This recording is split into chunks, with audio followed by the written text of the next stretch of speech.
Hola, nosotros somos María Angélica Vázquez Yo, David Torres. y hoy les vamos a hablar un poco acerca de la reducción de la pobreza y la desigualdad. Así es. Para empezar a hablar del tema de la reducción de la pobreza y la desigualdad, primero hay que entender que no existe una solución que pueda favorecer a todos los entes involucrados en estas problemáticas. Sin embargo, se trata de llegar a una unanimidad en la cual la mayoría de la población se vea beneficiada. Asimismo, se debe tener en cuenta que a la hora de proponer nuevas alternativas o soluciones para estas problemáticas, se deben identificar cuáles son los contextos de cada país y de cada región para así poder decantar sobre aquellas vías que mejor se acomoden para poder trabajar en dicha reducción óptimamente. También cabe resaltar que afrontar la desigualdad podría llevar a entender por qué la pobreza se genera y cómo está desencadenadas otras problemáticas. Adentrándonos un poco en los conceptos de desigualdad y pobreza, se debe tener en cuenta que estos dos fenómenos no deben ser analizados de manera independiente o como un problema que parte el uno del otro. Esto se debe a que estas dos problemáticas están muy relacionadas. Esto es lo que incrementa la posibilidad de entender cada una de ellas y abarcarlas desde su definición. Por esto se procede o procedemos a plantear cuál es el significado de desigualdad y pobreza. Según el diccionario de la Real Academia Española, desigualdad se entiende como una cualidad de desigual. Esto significa que no posee las mismas características que otra persona o cosa en algún aspecto o en todos. Por esto se puede entender que la desigualdad es una falta de equilibrio. Esa falta de equilibrio puede darse en ámbitos como ingreso, género o oportunidades, durante alguna comparación que se lleva a cabo en algún estudio. Según los autores Barcena y Prado, la desigualdad se puede llegar a entender como algo injusto, donde los favorecidos se encuentran en una situación ventajosa por medio de algo que ellos llaman cultura del privilegio. De igual manera, también es importante evidenciar y entender algunas de las causas de la desigualdad, para así poder entender claramente cuál es su concepto. Por ejemplo, los autores Ernst y Losada exponen que la diferencia cultural en cuanto al respecto de los derechos existentes y la participación pueden ser algunas de las claves para afianzar privilegios a algunos miembros de la sociedad, lo que obviamente perpetúa la desigualdad. Asimismo, Weigel evidencia que un sistema político que presenta altos niveles de corrupción conduce a un aumento desmesurado de la desigualdad. Por último, la Oxfam propone otras cuatro causas que pueden ser factores que aumentan en gran medida la desigualdad. Por ejemplo, que las grandes empresas están al servicio de los más ricos, así como que el capitalismo ahoga a los trabajadores y pequeños productores, y que la evasión y elusión fiscal y los gobiernos gobiernan solamente para las élites. Por otro lado, como bien expone Sánchez, al observar la desigualdad desde el interior de los países, se evidencia que este fenómeno es el resultado de hechos que giran en torno a la propiedad de tierra y capital, también de la descentralización del poder político y económico, y cómo el protagonismo de las empresas influye en un mal funcionamiento del mercado laboral, así como la existencia de fenómenos como las altas tasas de desempleo, la informalidad, el subempleo, entre otras causas. También el nivel educativo alcanzado por la mayor parte de la población y las brechas salariales fundamentadas esencialmente en el género y la raza, entre otros factores que recalcan dicha desigualdad y perpetúan asimismo la pobreza.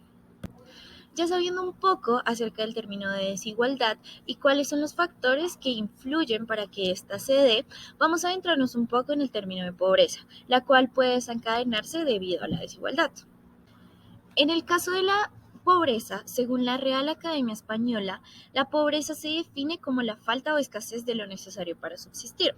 Como expone Casas y Barichelo, proponen que la palabra pobreza procede del sustantivo pobre, lo que significa infértil. Por eso, lo que se entiende como el significado de pobre estaría relacionado con poca o casi nula producción. Cabe resaltar que para varios autores también la pobreza se encuentra relacionada con la ineficiencia de un atributo con relación a un umbral. Es importante también analizar por qué la pobreza sigue existiendo a pesar de ser reconocida, ¿no? Y puede entenderse que es debido a una estructura institucional deficiente, así como la falta de oportunidades y desigualdad de ingresos, como propone Salama. También, según el autor Franco, la precariedad del sistema de protección social influye considerablemente en el fenómeno de la pobreza. Y en caso de Kuramoto, se entiende la escasez de dotación de tierras, acceso limitado a bienes públicos, desempleo crónico como factores de la pobreza, así como la escolarización inadecuada, gobiernos y bloques hegemónicos corruptos por parte de Bush. Por medio del enriquecimiento de la sociedad, se van quedando obsoletos los niveles absolutos de las normas pretéritas y el desarrollo económico realiza un cambio en la disponibilidad de los diferentes bienes, así como en la estructura de necesidades. Esto genera que la pobreza se desencadene y asimismo esta desencadene otras consecuencias que afectan directamente a la sociedad.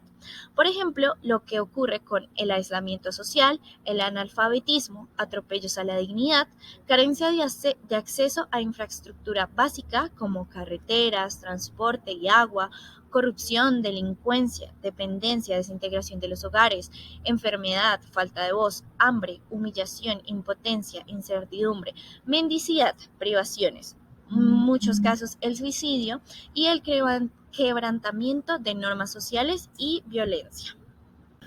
Ahora, según Eduardo Lora y Sergio Prada, la pobreza se puede catalogar en directa e indirecta. La directa hace referencia a la privación de aspectos de la vida que se consideran esenciales para el bienestar. Por otro lado, la indirecta hace referencia a la capacidad adquisitiva respecto de una canasta de bienes y servicios considerados mínimos vitales. Como antes fue mencionado, la desigualdad puede estar desencadenada por la pobreza o viceversa. Esto se puede entender porque existe una mala interpretación del crecimiento económico. Según el autor Bourguignon, el cual se encargó de postular el triángulo de la pobreza, desigualdad y crecimiento, donde expone que el aumento del crecimiento puede llegar a reducir la pobreza y la desigualdad, lo que se observa como una afectación directa. Sin embargo, es importante resaltar que la distribución es clave para que la pobreza pueda reducirse eficazmente. Asimismo, se puede entender que la desigualdad incide en el aumento de los niveles de delincuencia, violencia y malestar social, causas que fueron anteriormente mencionadas al hablar sobre las consecuencias de la pobreza.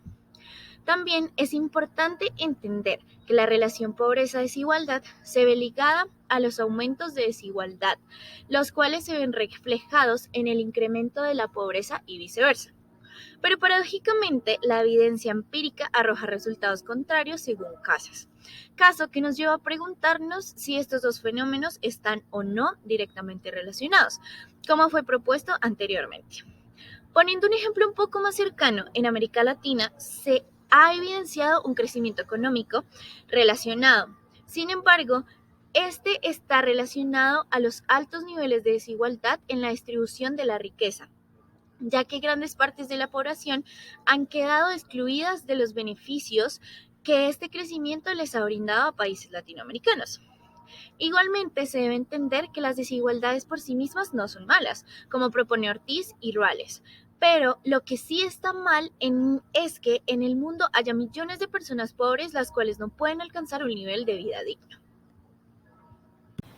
Entendiendo los conceptos de pobreza y desigualdad y analizando cómo se relacionan entre ellos, el Observatorio de Coyuntura Económica y Social del Centro de Estudios sobre Desarrollo Económico de la Facultad de Economía de la Universidad de los Andes brindó datos e índices alarmantes donde se observan los efectos de la pobreza y la desigualdad en Colombia. Para el año 2020, tras la pandemia del COVID-19, entendiendo los efectos que acarreó esta situación particular. Según los economistas y expertos de la Universidad de los Andes, analizando los índices de la pobreza y desigualdad causados por esta pandemia, hubo un retroceso tan significativo que se puede decir que se regresó hasta los inicios del siglo XXI. También se determinó en base a datos e índices económicos que Colombia es el segundo país de la región más desigual, solamente superado por Brasil, haciendo énfasis en la desigualdad en distribución de ingreso. Otro dato importante es que el DANE para 2002 expresó que para el 2002 el ingreso per cápita en el índice Gini, entendiendo que es la herramienta analítica que se emplea para medir la concentración de ingresos entre los habitantes de una región en un periodo de tiempo determinado, en 2002 Este índice fue de 0.573 y en el año 2018 se ubicó en el 0.517. Realmente hubo un retroceso más que un avance. Otro dato importante brindado por el DANE es que para 2022 la clase media se establece entre las personas que tienen un ingreso per cápita entre 690.000 y 3.700.000, a diferencia de la clase alta que tiene un ingreso per cápita de más de 3.710.000 pesos.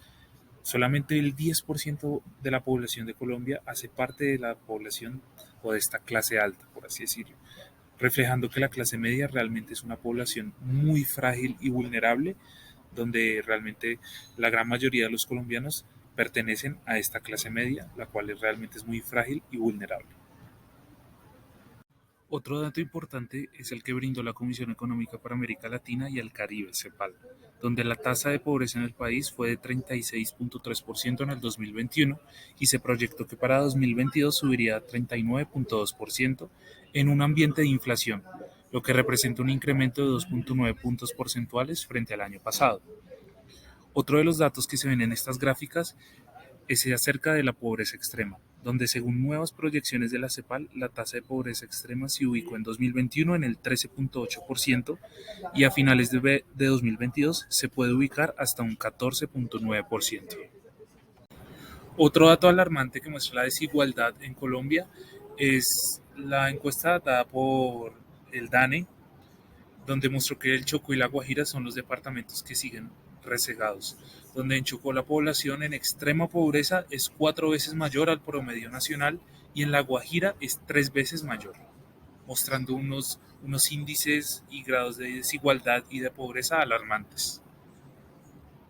Otro claro ejemplo de la desigualdad en Colombia es presentada en esta gráfica dada por el DANE en 2018 en cuanto al acceso de servicios públicos en los años 2005 y 2018, donde queda reflejado que aún existe mucha desigualdad para el acceso a bienes y servicios básicos para cualquier hogar colombiano, y donde la dificultad para acceder a estos incrementa una desigualdad social y económica, y esto desencadena en muchos casos en pobreza.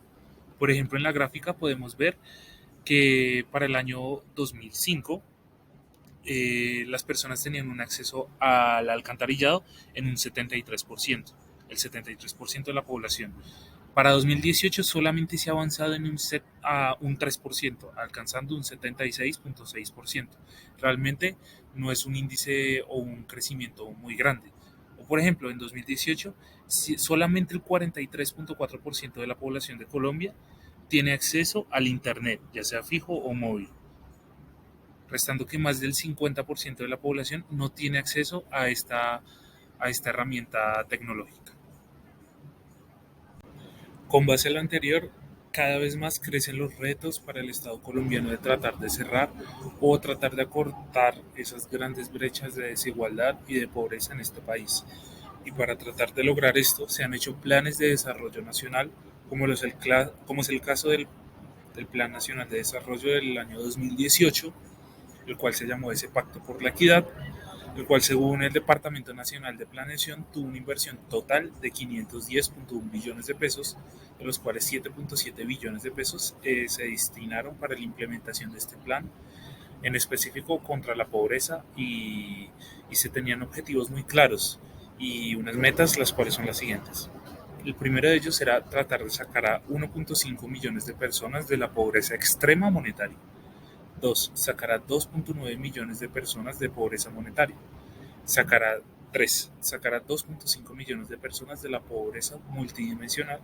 Y 4. Implementar el modelo de subsidios SISBEN 4 de 2020, dentro de otras muchas subtipos de subsidios y ayudas a las familias más necesitadas o que hacían parte de esa condición vulnerable de este país.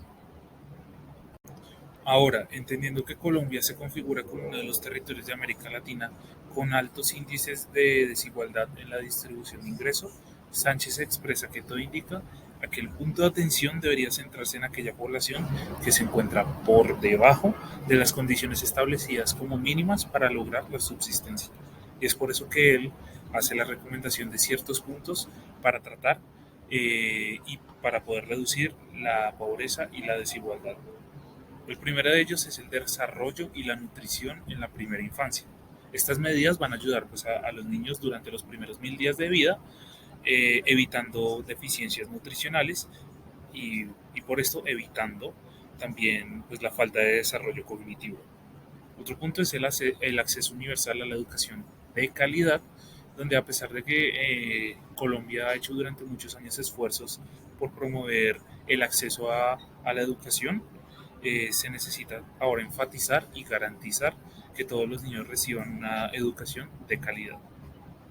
Otro de los puntos principales es la cobertura universal de salud, donde según el Banco Mundial, la cobertura de servicios asequibles y oportunos de atención de la salud reduce la desigualdad y al mismo tiempo esto aumenta la capacidad de las personas para desarrollarse, para aprender y progresar. El siguiente punto es la tributación progresiva. Esto es muy fundamental porque estos tributos, estos impuestos son los que permiten realmente financiar las políticas y los programas que van a proyectar el gobierno para reducir la pobreza, para reducir la desigualdad en el país y también pues para transferir los fondos necesarios para los subsidios, para las familias necesitadas. Entonces realmente la tributación progresiva sí es necesaria, claro, realmente sin tratar de afectar en la menor medida posible a la clase media, que como ya hemos hablado es muy frágil en este momento. Y por último, el tema de la infraestructura rural, donde la construcción de vías sobre todo reduce tiempos, reduce costos de transporte, conecta a los agricultores, a los de la oferta, a los compradores, y todo esto permitirá pues un desarrollo y cada vez mayor progreso y menos desigualdad y pobreza. En conclusión, sabemos que el Estado colombiano ha hecho durante muchos años iniciativas y ha hecho muchos esfuerzos por reducir estos índices de pobreza y desigualdad, y sabemos que pues reducir estos índices no se logra en, en un corto plazo. Se debe realmente enfocar en que la clase media sea cada vez menos vulnerable. Se deben considerar ciertos mecanismos económicos que permitan forjar un mercado laboral, sobre todo formal, entendiendo que la mayor parte de la clase media trabaja bajo la informalidad. Todas estas estructuras, todas estas medidas económicas, tributarias y financieras que tengan como meta la reducción de la pobreza, pero sin afectar la clase media, a la cual pertenece el mayor porcentaje de la población colombiana, pues realmente será la que va a ayudar a disminuir estos índices. Para poder financiar estos programas, pues es necesario que el Estado colombiano se enfoque en dar cumplimiento a las que ya existen, no crear cada vez más subsidios, más mecanismos para reducir, sino simplemente cumplir las que ya existen, ya que realmente hay muchas iniciativas que se han dado y que son realmente muy beneficiosas para muchas familias colombianas. Pero también debe el Estado colombiano reducir el gasto fiscal tan elevado que existe actualmente, para que de esta manera pues puedan enfocar y centrar los recursos que ya están disponibles en solucionar y disminuir los índices de pobreza y de desigualdad.